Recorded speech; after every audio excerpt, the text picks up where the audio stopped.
Tout comme moi, vous avez sûrement déjà utilisé un téléphone de marque Tecno, Itel ou Infinix.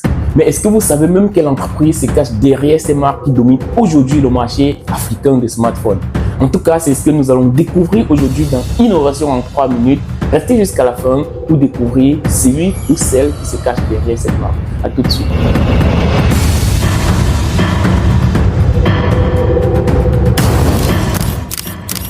Commençons par cette petite histoire. En 2006, un ancien cadre de Nokia fait une remarque incroyable. Le marché africain de la téléphonie est négligé par les grandes marques. En tout cas, le marché des smartphones. Les marques présentes ne sont pas ou sont peu adaptées aux besoins locaux. La poussière qui diminue la durée de vie des téléphones, les coûts qui sont très élevés pour les populations et même encore les téléphones qui ne sont pas du tout résistants au choc. On a tous vu des gens qui font tomber les téléphones et ça se gâte. Et donc, face à ces défis, et dans la même année, cet ancien cadre nommé Zhu Zhaoxiang fonde Transsion Holding et fait un pari audacieux, miser sur l'Afrique avec une stratégie unique, proposer des smartphones de qualité à prix abordable et parfaitement adaptés aux besoins locaux. Par exemple, Transsion Holding a été pionnier dans l'intégration de la double SIM, essentielle pour nous en Afrique, utilisateurs en tout cas, qui voulons jongler entre plusieurs opérateurs de téléphonie. Mais l'innovation ne s'arrête pas là.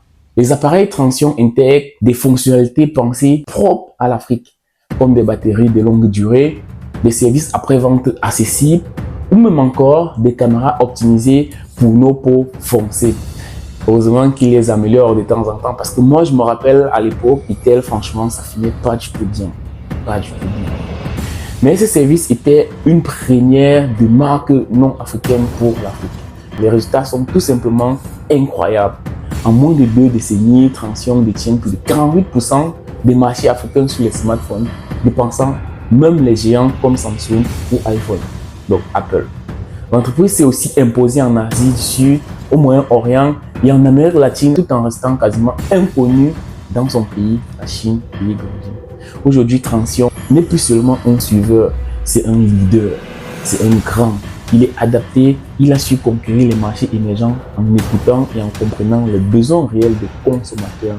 Une leçon de stratégie et d'agilité qui fait de Transsion l'entreprise à suivre dans l'univers du mobile. C'était tout en tout cas pour l'épisode d'aujourd'hui, Innovation en 3 minutes. Suivez-nous et on se retrouve à très bientôt.